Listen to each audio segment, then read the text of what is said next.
Uyu munsi twari turamutse twakira indongozi zari zivuye muri komine ya Ngara mu gihugu kibanyi ca Tanzania.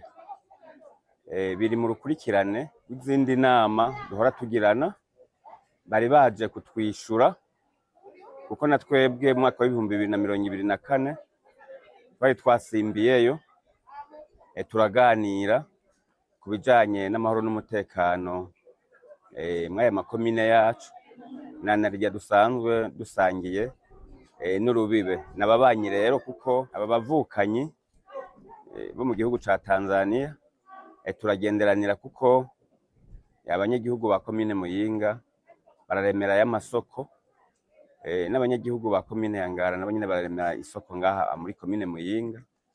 Si n'ivyo gusa, turanahanahana n'ibidandazwa, mbere no kurima tukarimirayo.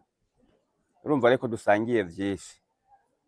Mu vyari vyatumye rero duhura n'izi ndongozi kwari kuvugana ubwa mbere bijanye n'amahoro n'umutekano, ama tunavugane n'ibijanye n'urudandazo, cane cane tunahane n'intumbero ku bijanye no kurwanya urudandazo rudaciye mu mategeko ko mu kinywabi, ko murazi yuko abenegihugu baba ku mipaka bari baramenyereye, nivyo vyari bibatunze kuva kera.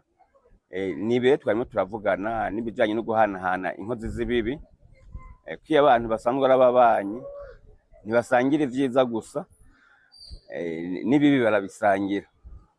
Hari nk'ingozi z'ikibi zishobora kuva ngaha muri komine Muyinga zirimo zirarondegwa zigahungira mu gihugu kibanyi ca Tanzania aho hakurya, canke inkozi z'ikibi za Tanzania zikava Tanzania zigahungira ngaha kubera yari imigenderanire dusanzwe dufitaniye. N'ivyo rero nivyo twarimo turavugana mwino nama. Kandi rero mwabonye hari imigwi itandukanye, hari abajeje intwaro nk'abarongoye amazone ahantu rubibe n'iki gihugu bari bari ngaha, n'abarongoye imitumba nabo nyene bari bari ngaha, abarongoye igipolisi, abarongoye igipolisi kijejwe ivy'imbibe, abarongoye ubucamanza, eka imigwi itandukanye igize ubuzima bwa komine n'igihugu. Mwabonye ko twari twabatumiye kandi nabo nyene vyari vyagenze uko nyene. Kwari kugira ngo rero ibibazo vyose twarimo turavugana, hagize ikibazo musitanteri kumba adashoboye kwishura kubera atari umuhinga muri ico, ari nk'ic'ubutungane prokirere canke urongoye sentara acacishura, ari kijanye n'ivy'impapuro. Mwabonye igipolisi gikora mu vy'imbibe cari kihari kugira ngo bashobore kwishura ibibazo bene ivyo. Mw'iyi nama rero tuyisozereye hari ivyo tuvuganye. Turavuganye ubwa mbere ko twese twumva ko urudandazo ruciye mu kinywabi ruhomvya ibihugu vyacu twese, aba abatanzaniya barahomba n'abarundi bagahomba. Bavuganye ku bijanye n'izi nkozi z'ikibi ko nazo nyene twofashanya, ntihagire uwuhungira iniwacu ari umutanzaniya kandi yakoze ikibi muri Tanzania, ntihagire n'uwuhungira muri Tanzania yakoze ikibi ngahe i Burundi. Mu bindi rero kandi twavuganye kugenda duhanahana amakuru.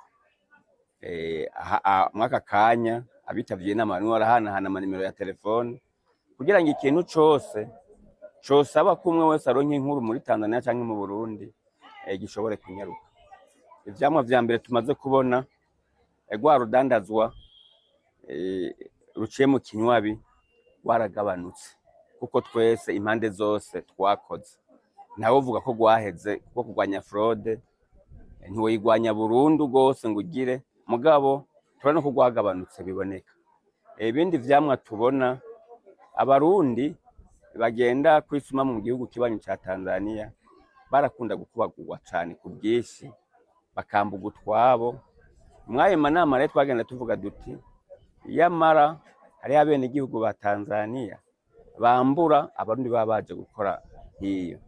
Ivyo rero nubwo bitagabanutse burundu, turumva ko imyidogo y'abambugwa yaragabanutse cyane, kuko niyo bambuwe ubu tuca tubivugana. Hariho n'igihe bagifatwa tuca tubivugana bakaca babitubwira tukaca dutelefona ugasanga uwo muntu arashoboye kurokoka. Ivyamwa rero ni vyinshi cyane, mu bindi tugenda turavugana buke buke kuko ntitwovuga ngo ibibazo byose twari dufise ngo vyoba vyararangiye. Uko ikibazo cadutse niko tugenda tukivugana. Mu bindi rero nibijanye n'abarundi bagenda gukorerayo ata vyangombwa bafise. Twavuganye yuko muri bwa buryo bw'ikibano ciza twita ujirani mwema, twasavye abatanzania ko bokwihanganira abarundi baba bariyo ikiringo c'amezi 3 nubwo byo batajyangombwa bafise, nanarya ari abarundi baba batarenze iyi komine ya Ngara. Ivyo nivyo twashoboye kuvugana. Ivyamwa rero muri rusange biramaze kugaragara kuko iruhande y'ivyo sinababwiye ko abarundi barimirayo byarashika hajya bejeje bakaca babirukana bakaca bugara ati ntimuza gusarura ivyo basaruye ivyo barimiye byose abatanzania bakaca bavyisarurira. Ivyo kandi ubu ntibikiba. Turaheza tukavugana nubwo we bari umurundi yagize ikosa ari umwe ntigitume abandi bose baca baba inzirakarengane kubw'ikosa ryakozwe n'umurundi umwe.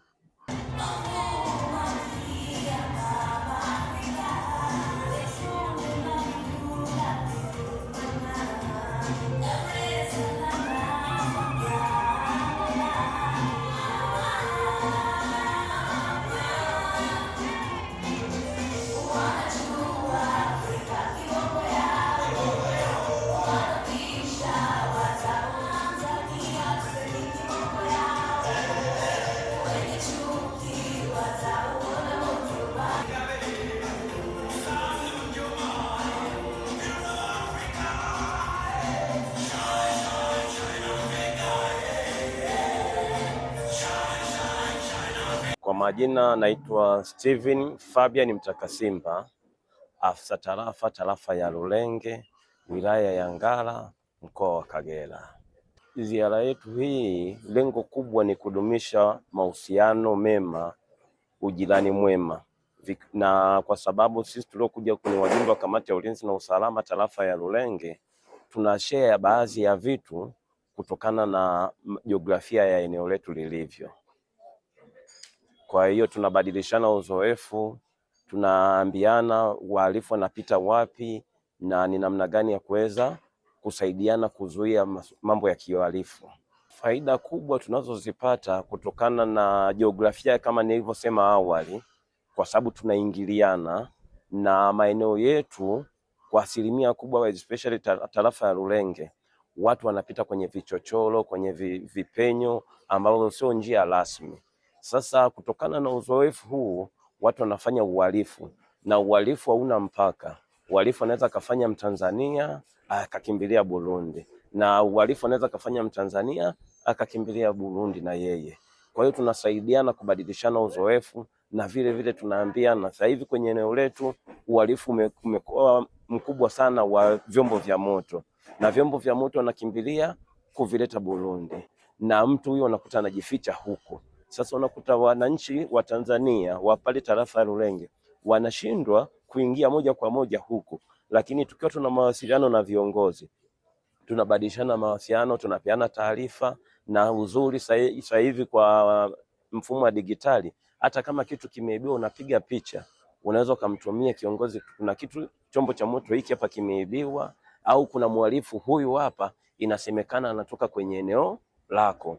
Je, kama unamfahamu, kama una taarifa zake, anatusaidia. Na sisi vile vile wakija kwetu tunasaidiana kubadilishana uzoefu namna hiyo. Kwa hiyo ziara za aina hii zimekuwa na matunda makubwa sana. Tunadumisha mahusiano mema yaliyopo tangia awali, na sisi ni ndugu. Umeambiwa huku kuna Minani na kule kwetu kuna Minani, kuna Gwasa na kule kuna Gwasa. Kwa hiyo sisi sote ni ndugu. Mipaka tu ndio iliyokuja kututofautisha. Nyinyi mko Burundi, nyinyi mko Tanzania, lakini sote sisi ni wamoja. Tuna tamaduni za kuingiliana. Nashukuru sana.